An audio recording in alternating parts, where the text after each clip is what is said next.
Good morning. We are going to be reading from Matthew 7:12. Matthew 7:12. So, in everything, do to others what you would have them do to you, for this sums up the law and the prophets. And Matthew chapter 22, verses 37 through 40. It's Matthew chapter 22, verses 37 through 40. And he said to them, "You shall love the Lord your God with all of your heart, and with all of your soul, and with all of your mind. This is the great and first commandment. And the second is like it. You shall love the neighbor as yourself. On these two commandments depend all the law and the prophets."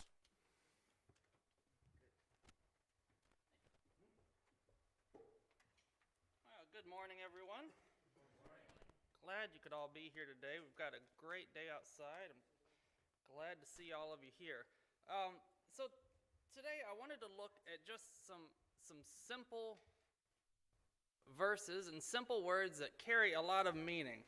Those passages that Robert read for us, I've always loved those because those condense 95% of what you need to know to live a good life into one or two sentences. You know, they don't tell you how to be saved, but once you're saved, once you know God, those just about cover everything else. You know, everything that you need to know, it's there pretty much. I like those simple verses and simple lessons because, number one, I can figure them out easy. You can remember them, and you can apply them to a lot of situations. You don't need a huge list of rules and a big book of what to do. I mean, I don't know about you, but I've had to sit through hours and hours of different trainings on how to treat people from other cultures, how to treat my coworkers. You know, it's all in. That's why we teach kids the golden rule, that verse in Matthew. Treat others like you want to be treated. You know, I just a few weeks ago I had to take a course on, cultural sensitivity. That's covered in the golden rule. When I put myself in that situation, I think, would I want someone to make fun of my accent or where I'm from or my culture or my religion? No, I wouldn't. So don't do that to other people. That covers it. It's such a simple thing that applies to everything in our life. So today we're going to look at just some different short, simple quotes that I found from people that we all know that carry a lot of meaning. That big one, okay.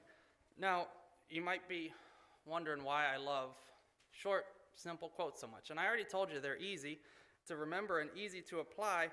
But the other thing brings us to our first quote in the immortal words of Forrest Gump.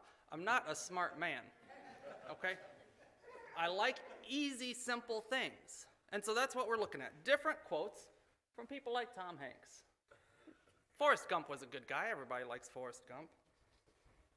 But beyond that, the reason that I got the idea for this sermon is the best, most impactful sermon that I ever heard was about 2 sentences long.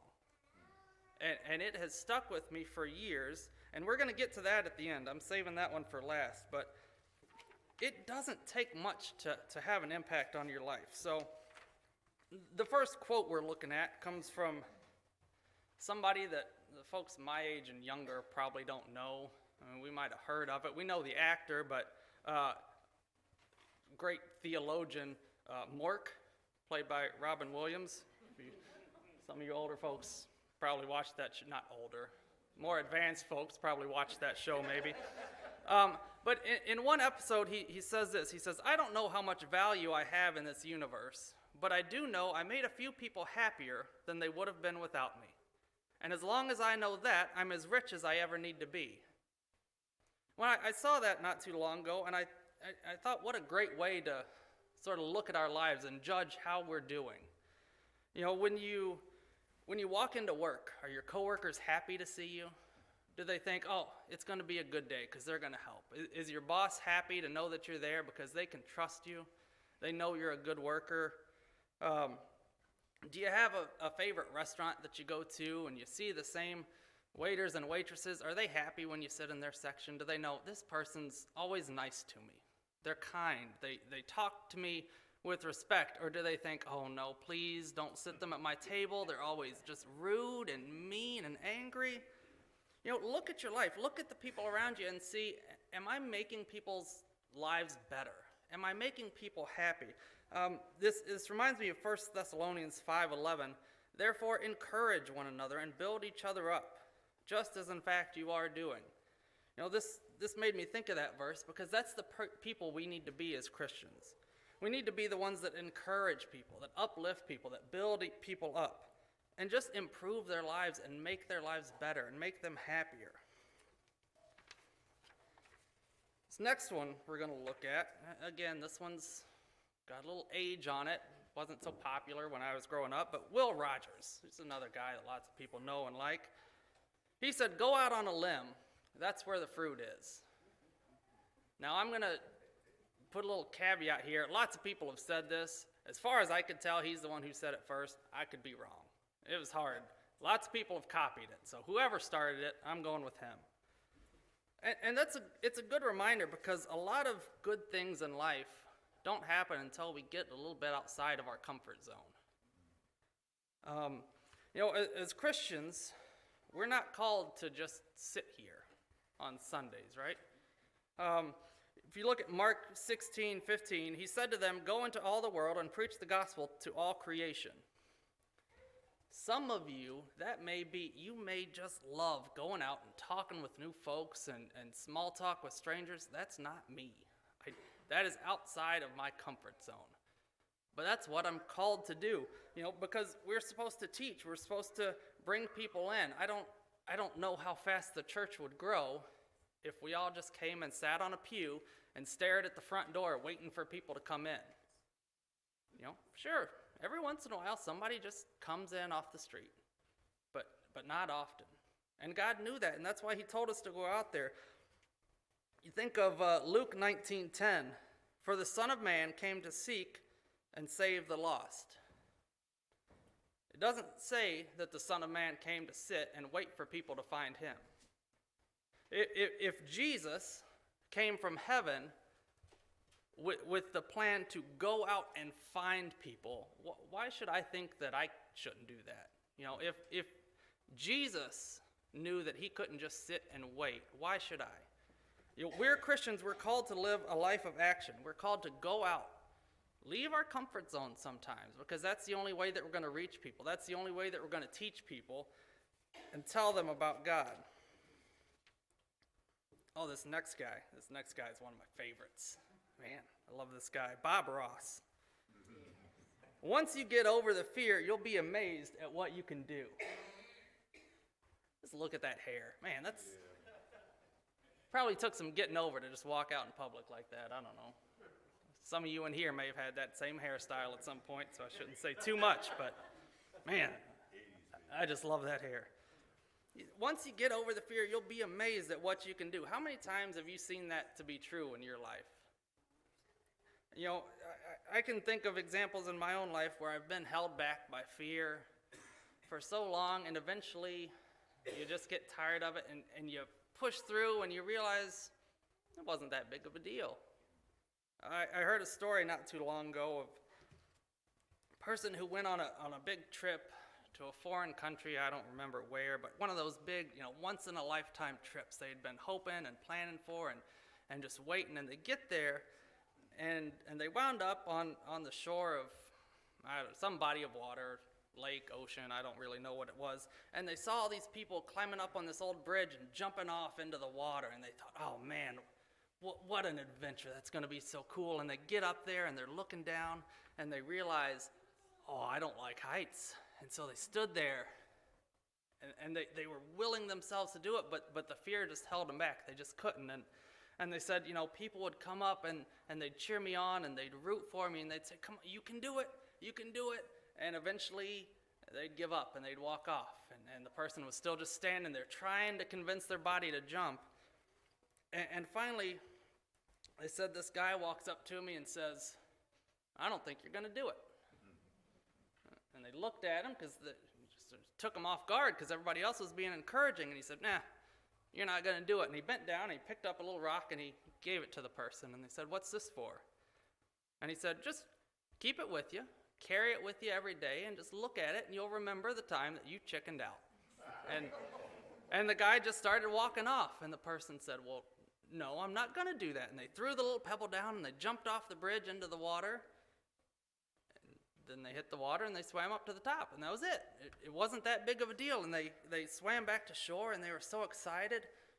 And then the guy came up to him and gave him another rock and said, now you can keep this, and remember the day that you did something.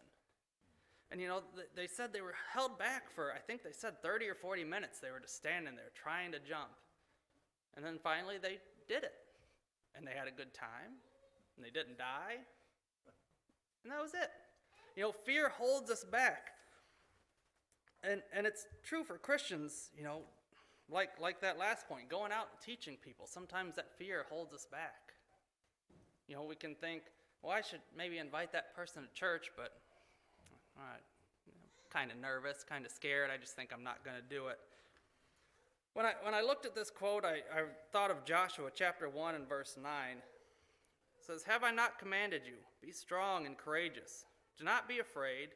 Do not be discouraged, for the Lord your God will be with you wherever you go. I mean, nothing in this world is more powerful than God, and he's promised to be with us no matter what we do, no matter where we go. So, as Christians, there's nothing that we should fear. There's nothing that we should be kept back from because we're too scared or too nervous. Okay, so far all the folks that I've used for quotes have been pretty good, but this second to last one here, nobody can dislike this guy. He just, oh man, everybody loves him. Mr. Rogers, yeah, I heard somebody even said it. When you talk about somebody that everybody loves, folks know it's Mr. Rogers. Just what a nice guy. He said, attitudes are caught, not taught. And boy, that's true, isn't it? We can't expect people to have an attitude or to make decisions that we don't demonstrate for them. I know this is a problem everywhere, but at my work, we're sort of short-staffed right now. We're short. Just this week, we had some overtime postings, and people were out, and I said, I'm going to be helpful. I'm going to sign up for one. So I worked Friday. It was supposed to be my day off, and it wasn't too bad. They told me I'd come in at 9, and then I'd get off at 6. And I was up late Thursday night. It was a long night, and then I thought, that's okay. I get to sleep in. I don't have to go to work till 9. And then I got a call at about 5:30 that said, hey, could you be here at 5:45? I said, no. I'll be there at 6, but it's going to take me a bit. I'll be there, though. I showed up, and I worked, and while I was working, I got a message from one of my bosses, and he said, hey, I know you're signed up to work today, and I hate to do this, but you got to come in Sunday, too. I said, well, I can't. I talked to somebody else, and I switched, and I managed to switch shifts with somebody, so I worked last night. And I was tired. And they said, it's okay, you'll get off at 3. And I said, that'll give me 5 or 6 hours of sleep I can manage. Things got busy, and they said, maybe we'll get you out of here by 4. I said, okay. But you know what? Complaining about it wasn't going to improve it. I can't expect to have a good day at work when I go in just mumbling and griping and groaning and complaining about things, because there's nothing I can do about it. It's life. Sometimes things don't go our way. But if I go in complaining, guess what? That just brings everybody else's moods down. And then they start complaining. And then I start to complain because I got to put up with them being in bad moods when I'm the one that started it all. We have to model the behavior that we want to see, whether it's at work, whether it's with kids. You can't expect kids to control their temper when you yell at them and scream for them getting mad and losing their temper, because that's what you're demonstrating. That's what they see. That's what they learn. That's what they know. We have to teach people and show people. Hebrews 10:24 and 25. And let us consider how we may spur one another on toward love and good deeds, not giving up meeting together as some are in the habit of doing, but encouraging one another, and all the more as you see the day approaching. We have to be the people that spur others on. We have to lead from the front. We've got to demonstrate the things that need to be done. We can't just tell people how to live a godly life. We have to show them. And that's going to bring me towards my last point here. The reason I've thought about this sermon, and I've had it in my mind for years now, and I've been putting it off. It's the most impactful sermon I ever heard. And it's good that my dad's here today, because it wasn't his.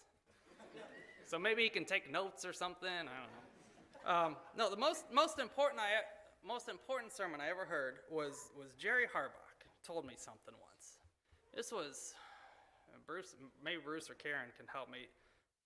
He got a bunch of pine trees. You remember, that was 13 years ago. I mean, it's over 10 years ago, 10 to 15 years. It's been a long time. And you guys know Jerry liked a good deal. Some might say cheap, but we'll just say he liked a good deal. And he got 5-gallon buckets of pine trees. And you guys have all seen the Charlie Brown Christmas tree. These trees wished they could be a Charlie Brown Christmas. They were like a little stick with like 3 needles on the top and 1 little tiny root coming out the bottom. And just, there's so many of them. But they were cheap, and he got a good deal on them. So Frank works out there. Our job one day was to go around and plant these little trees. And we planted them everywhere we could. And half of them, we're pretty sure they were dead when we planted them. But we planted them anyway, because that's what he told us to do. And towards the end of the day, we were down the road somewhere planting trees. And Frank had to go back and I think help Karen with something. And so I was out there finishing up, planting the last trees. And Jerry came out probably to check on me, and he was sort of looking at them and kicking them a bit and making sure I planted them deep enough. And he told me, he said, you know, most of these trees aren't going to make it. Yep, you are correct, Jerry. Most of them already haven't made it, I think, but yeah. But he said, you know, the ones that do make it, well, it's probably going to be long after I'm gone before they ever amount to anything. You know, pine trees aren't the fastest growing things in the world. And then he told me, you know, God blessed me with some good land, and it's cared for my family for a long time, and it's done right by us. And then he said 2 little sentences that I've thought about ever since that day. He said, God gave us some good land, and I'm just trying to leave it a little better than I found it. Maybe that's what it's all about. And then he walked off. And I've heard that sentiment before, you know, leave things better than you found it. I grew up in Scouts, and you know, when you go camping or hiking or something, you leave things better than you found it. You know, you don't want to leave your trash around the campsite. You don't want to dig big fire pits and leave holes everywhere. And I've heard that thought about, you know, when you borrow something. If you borrow somebody's car, maybe put a little more gas in there than they gave it to you with, or run it through the car wash something. If you borrow a tool from somebody, don't take it back all dirty and banged up. Take care of stuff. Clean it up for them. But until that day, I'd never realized that leaving things better than you found it could apply to a whole lot more than just the physical things. You know, that could apply to your whole life. I think about, you know, at the end of the day today, when you get home, when you're laying in bed, getting ready to go to sleep, ask yourself, you know, is my relationship with God better now than it was this morning? Have I done something to improve the relationship with my family? You know, is it better now than when I found it this morning? At the end of a work day, you know, did the things that I did today, did they improve the reputation that I have with my bosses, with my coworkers, with the people I interact with? Did I leave those relationships better than I found them this morning? And that's what I want to leave you with is, as you go through your day, as you go through your life, ask yourself, how can I improve things? How can I leave things better than I found them? I also want you to realize that it doesn't take a lot to have an impact. A sentence or two can really affect somebody. I mean, look at all those quotes that on the surface, they don't mean a lot, but when you think about it, there's depth there. There's meaning if you look for it. Think about those verses that Bob read for us this morning. The golden rule that we teach to children because it's so simple, yet it means so much, and it applies to so much of our lives. And that goes beyond just words. It's the same for actions, too. It doesn't take a lot to make a difference. It doesn't take a lot to mean something to somebody. So as we leave here today, once service is over, and as we go back into our lives outside here, look for ways that you can improve people's lives. Look for ways that you can make people's lives better, that you can make people happy. Look for ways that you can go out on a limb and reach someone. Look for ways that you can demonstrate a good attitude and good godly living. And find ways to improve everything and leave things better than you found them. If there's anything that we can do for you this morning, if you're having issues with any of those things I mentioned, or maybe issues with something else that none of us know about, if you just need prayers or need help or anything that we can do for you, please let us know as we stand and sing.